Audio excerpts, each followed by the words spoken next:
Welcome back to Andersen Acres. I was recently asked why I started hobby farming, what got me into it, because people are looking at what inspired other people to see, if it might be something they're inspired to do.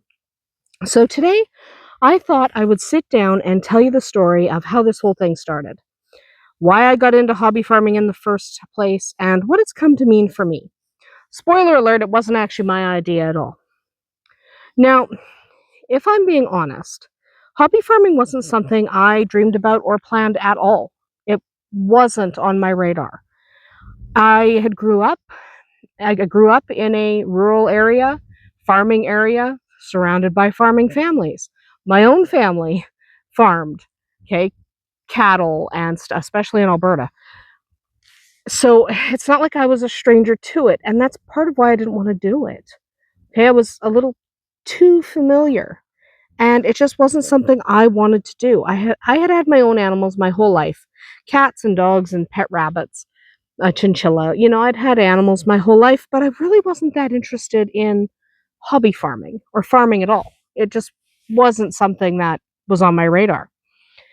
Then along came my older son, Tristan. He was a lot younger then than he is now. It's been many years, but he wanted chickens.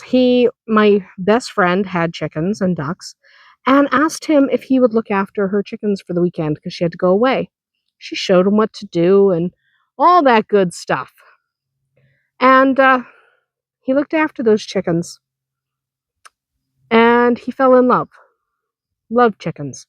He decided he wanted to move towards having them on his own. And that's exactly where it started, with chickens. Like so many hobby farmers, we started with chickens, and it obviously didn't stop there. So we thought, sure, why not? A few chickens will be fun. That was literally going to be the extent. A handful of chickens, tiny little coop, couple of chickens. It never really stops there, does it? So we had one coop and a handful of silkies. And it wasn't long before we were suddenly sliding headfirst down the slippery slope of chicken math. And of course, the chickens led to rabbits, which led to gardening, which led to goats and a mini horse and quail and turkeys and ducks. You know how it goes. One thing leads to another, and before you know it, you got a hobby farm. And over there, and over there. That happens. Now, we didn't even call it Andersen Acres until maybe 4 or 5 years ago. Before that, it was just us, right? We were just hobby farming. We were just having fun. We didn't even name our farm until much later. By then, we'd been doing this for a while, and we realized this wasn't just a backyard with animals anymore. This deserved a name, and that's when Andersen Acres was officially born. Right around the time of the pandemic, when we couldn't go anywhere, we couldn't do anything. Everyone was in lockdown. So we couldn't go and do anything, so we might as well just stay home and look after the animals and rapidly expand the hobby farm because we were bored and had nothing else to do. And while we were doing that, we realized that if it was going to consume so much of our lives, if it was going to grow beyond just the few chickens that we originally had, then there are flies out here, but then it deserved a name. So Andersen Acres was born. So before all of that, I was a writer by trade. Most of my days were spent curled up with a laptop in bed or in a chair, typing away stories. Then the pandemic hit. And like a lot of people, my job disappeared, right? My publisher went belly up, gone. Everything was gone. So it was almost a little depressing, let's be honest. But hobby farming pulled me outside. It got me out of the house. It reminded me that I love animals and love being outside. And we'd had a few animals, like the chickens and stuff, before the pandemic. But the pandemic is what made me realize how much I enjoyed being out there with them. And I even preferred it to sitting up, curled up in a chair writing. The animals gave me a kind of joy I hadn't realized I was missing, and it added fulfillment to my life in a way that writing alone couldn't. Don't get me wrong, I'm still a writer. That's still my primary job, but adding farming gave me a whole new layer of satisfaction. It filled a hole I didn't know I had. So at first, my only goal was to make my kids happy. That was the entire point. One wanted chickens, the other fell in love with a rabbit at a farm sale. And I figured, all right, if that's what makes them happy, let's do it. I've never been one to deny my kids happiness. And chickens and rabbits are a cheap way to be happy. I never imagined it would grow into what it is today. The real push came from my kids and my best friend, who was already into chickens and ducks. They made me realize that farming could be so much more than what I'd seen growing up, that it could involve a deep love and a deep passion, and it didn't have to be a day job. And there's one fly that is like bugging me. I don't like flies. But yes, this one fly. But it made me realize that it didn't have to be the kind of farming I had seen growing up. It made me realize it could be just for pleasure. And honestly, I never liked cattle. I was never into cattle.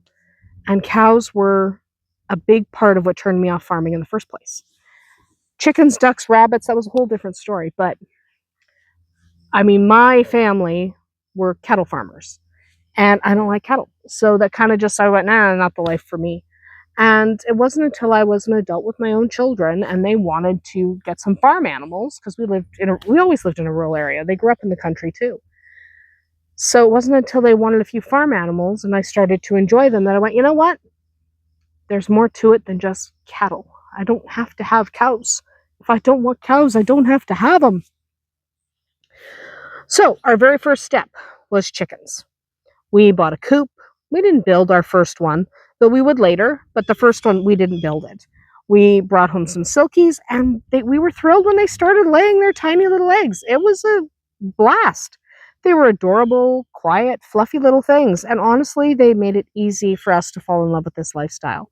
They were so easy to handle, and they were so much fun to watch in the yard that it made it easy to transition to other animals. They turned out to be a real blessing. Starting with silkies gave us a soft entry into hobby farming because they're gentle and easy to care for, and they just don't give you too much trouble. It was a great success right out of the gate, and it set us on the right path. If we'd started with a more challenging breed or something harder to source and care for, we might not have stuck it out. Let's be honest. So it made a difference that we started with silkies and that they were just that easy to look after. Of course, reality always sets in. That's the way of life. Having animals as pets is one thing. You feed them, you water them, you clean up after them. That I was prepared for.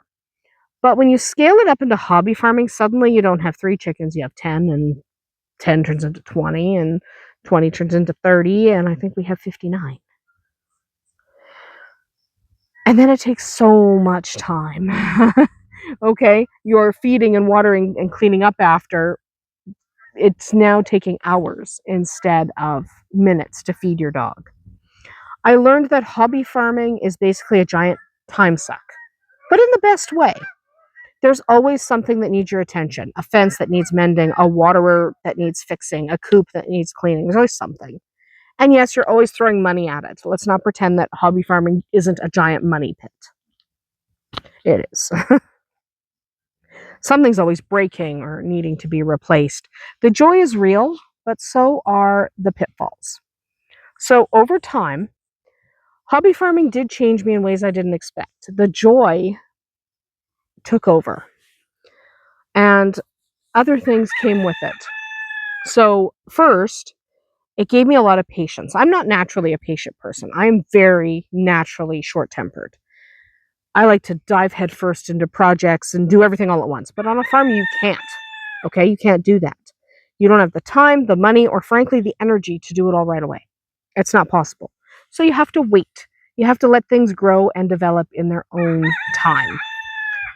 Hobby farming also taught me resilience. No matter how perfect you are, no matter how careful or prepared, there will be losses. A goat you've had for 10 years can pass. A fox can get into the chicken coop. A horse can get sick. And when those moments come, you can't just wallow forever. You have to bounce back because there's other animals counting on you. You learn to take the heartbreak right alongside the joy, and it makes you a stronger person.